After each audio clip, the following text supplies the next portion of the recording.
కేంద్ర ప్రభుత్వ పథకాల మీద ఆంధ్రప్రదేశ్లో కూటమి ప్రభుత్వం పెత్తనం చేయాలనుకుంటుందా?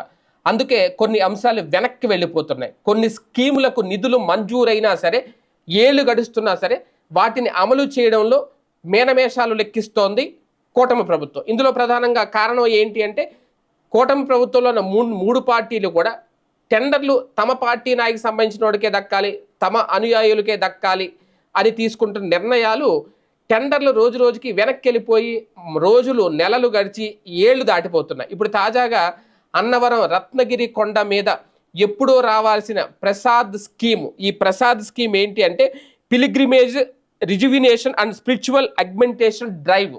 దీంట్లో భాగంగా దేశంలో ఉన్న చాలా దేవస్థానాలకు ఆ దేవస్థానాలను పర్యాటక ప్రాంతాలుగా అభివృద్ధి చెందే విషయంలో కోట్ల రూపాయల నిధులను కేంద్ర ప్రభుత్వం ఈ ప్రసాద్ స్కీమ్లో భాగంగా విడుదల చేసింది.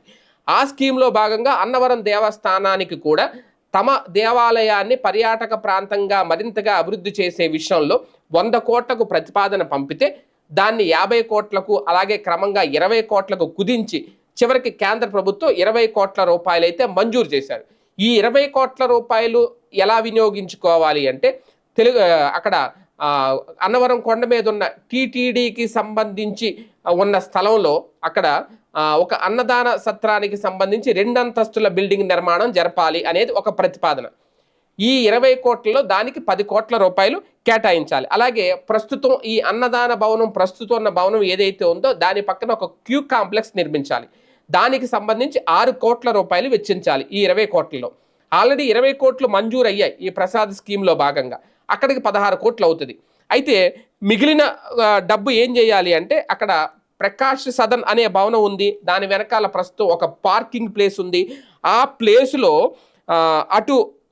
ఇటు సత్యగిరి అటు రత్నగిరికి సంబంధించి రెండింటికి దగ్గరలో ఉండేలాగా ఒక టాయిలెట్స్ బ్లాక్ పెద్దది నిర్మించాలి. ఒక బ్లాక్ టాయిలెట్స్ బ్లాక్, దానికి 3 కోట్లు ఖర్చు చేయాలి. అంటే అదొక 10, 16, ఇదో 3, 9 కోట్ల రూపాయలు. అయితే ఇప్పుడు 2 కొండలు ఉన్నాయి అన్నవరంలో, ఈ సత్యగిరి కొండ, రత్నగిరి కొండ. ఈ 2 కొండల్ని అనుసంధానిస్తూ అక్కడ వ్రత మండపాలు ఉంటాయి, అక్కడ పెళ్లిళ్ళు అయ్యే జరుగుతాయి ఆ కొండ మీద. దీనికి సంబంధించి 2 బ్యాటరీ కార్లు తీసుకోవాలి అనేది ఒక ప్రతిపాదన. దానికి 1 కోటి రూపాయలు ఖర్చు చేయాలి. ఈ 20 కోట్లు ఇలా ఖర్చు చేయాలి.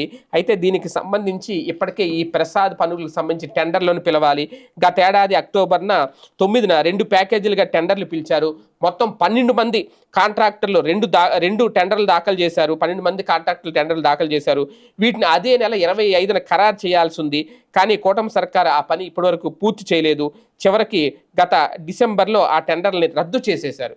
ఇప్పుడు మళ్ళీ రీటెండర్కి పిలుస్తున్నారు. కారణం ఏంటి అంటే కూటమిలో ఒక మంత్రి గారు తమకే ఆ టెండర్లు దక్కాలని అనుకుంటున్నారట. ఓకే, అలా దక్కించుకున్న అయిపోద్ది, ముందు పనులు చేయాలి కదా, ఆ పనులు ప్రారంభించట్లేదు. అయితే ఇక్కడ 3 పార్టీలు ఉన్నాయి కూటమిలో. తమకు దక్కాలి అని చెప్పి మొత్తానికి ఆ టెండర్లకు సంబంధించి ఆరోపణలు వినిపిస్తున్నాయి. ఆ టెండర్లు ఇంకా రాలేదు. రేపు ఆయన విర్చువల్లో ప్రారంభించారు గతంలో ప్రధానమంత్రి నరేంద్ర మోడీ ఈ పథకాన్ని. ఎక్కడ జమ్మూ కాశ్మీర్లో ఎక్కడో ప్రారంభించారు దీన్ని అప్పట్లో. తర్వాత ఇప్పుడు దాదాపు ఏడాది అయిపోతుంది. నిధులు కూడా మంజూరు చేశారు 20 కోట్ల రూపాయలు అన్నవరం దేవస్థానానికి.